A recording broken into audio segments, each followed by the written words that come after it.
Have you ever found yourself sitting in a quiet room, staring out the window, wondering, how did I end up here? Maybe you imagined your golden years to be different, filled with laughter, independence, and comfort, but instead you find yourself in a place that doesn't quite feel like home. If you've ever considered moving into a nursing home or are already living in one, there are some hard truths that no one tells you until it's too late. I'm not here to scare you, I'm here to share what I wish someone had told me before I made the decision. Because once you sign those papers, once you settle into that room with the single bed and the shared bathroom, reality hits. And it's not always the peaceful, worry-free life you expected. Let's talk about it. The first thing you notice when you move into a nursing home isn't the fresh sheets or the daily meals, it's the loss of control over your own life. You wake up when they tell you to, you eat what's on the menu, you take your medication on schedule, whether you feel like it or not. It's like being a guest in someone else's house, but this time you never get to leave. At first you tell yourself it's temporary, that you'll adjust. But then you start missing the little things, choosing what to cook for dinner, deciding when to go outside, even controlling the temperature in your own room. The independence you had in your own home is replaced by rules and routines that aren't yours. And let me tell you, that's a tough pill to swallow. And speaking of tough pills, the second hard truth is that loneliness doesn't go away just because you're surrounded by people. If anything, it can get worse. You see, people assume that being in a nursing home means you'll always have company, always have someone to talk to, but the reality is, many residents keep to themselves. Some are too tired to socialize, some struggle with memory issues, and others have simply given up on making new connections.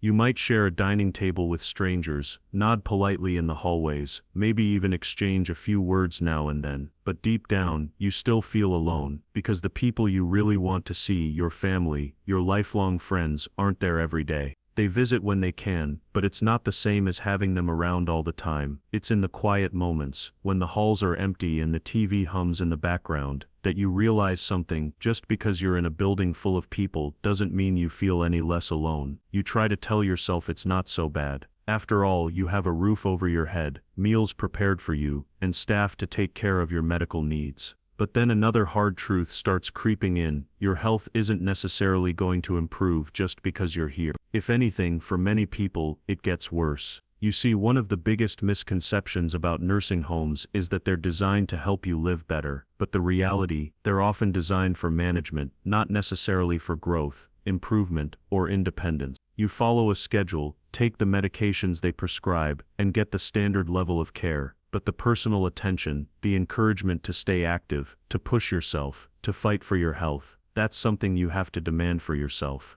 And not everyone has the strength to keep fighting when life feels like it's already slowing down. You might have once enjoyed going for long walks, tending a garden, cooking your favorite meals, but here your options shrink. The daily activities might not interest you. The food might not nourish you the way home-cooked meals did. The motivation to get up and move starts fading, and before you know it, your body follows. You get weaker, slower, your energy dips. You start to feel old in a way you never did before, and then comes the financial strain. That's the fourth truth no one really tells you. Nursing homes aren't cheap. You might think you planned well, that you saved enough, that your insurance will cover everything, but there's always something you didn't expect. Maybe the costs increase over time. Maybe there are extra fees for better care, for small comforts, for anything beyond the bare minimum. Maybe you find yourself dipping into savings faster than you thought.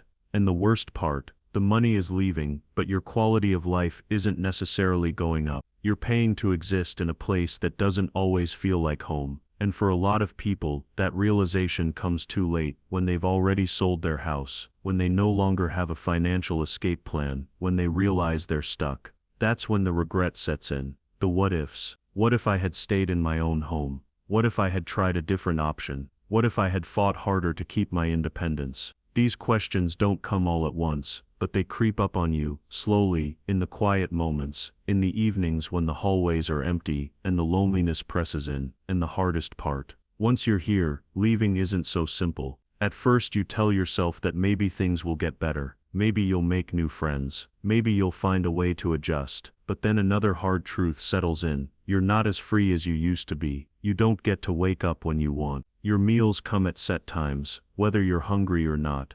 You can't just step outside for fresh air whenever you feel like it. You have to follow rules, schedules, and routines that weren't designed for you. They were designed to keep everything running smoothly for them. And that's the fifth hard truth. Your personal freedom starts to disappear. You might not even notice it at first. It happens in small ways. You ask for something and you're told you have to wait. You want to take a walk, but the staff is busy. You feel like doing something spontaneous, but there are too many restrictions. Slowly, the little choices that made life yours get taken away, and after a while you stop asking, and then you realize you're not really living anymore. You're just existing. And when you reach that point, something inside you changes. You start to feel invisible. It's not that people don't care, it's just that you're one of many. The staff is overworked. The nurses come and go. Even the other residents, the ones you see every day, are caught up in their own routines, their own struggles. That's the sixth truth that no one tells you. In a place full of people, you can feel more alone than ever. Family visits might help, but they're not always enough. People get busy, they come less often, and when they do visit, the conversations feel different. They tell you about their lives, but it's harder to feel connected.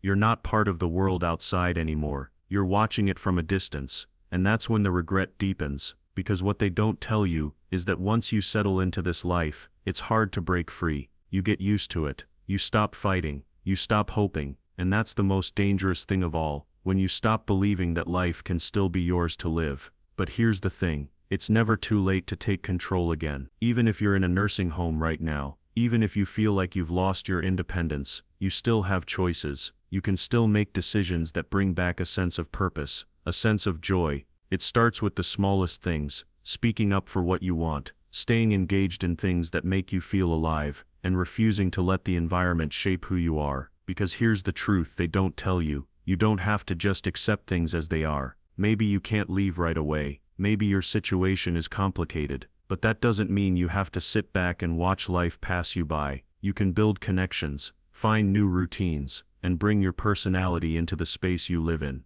You can challenge yourself to stay physically and mentally active. You can take back control of your time, your mindset, your spirit. And if you're someone who hasn't moved into a nursing home yet, but you're thinking about it, don't rush. Think carefully, because once you step into that world, it's hard to step back out.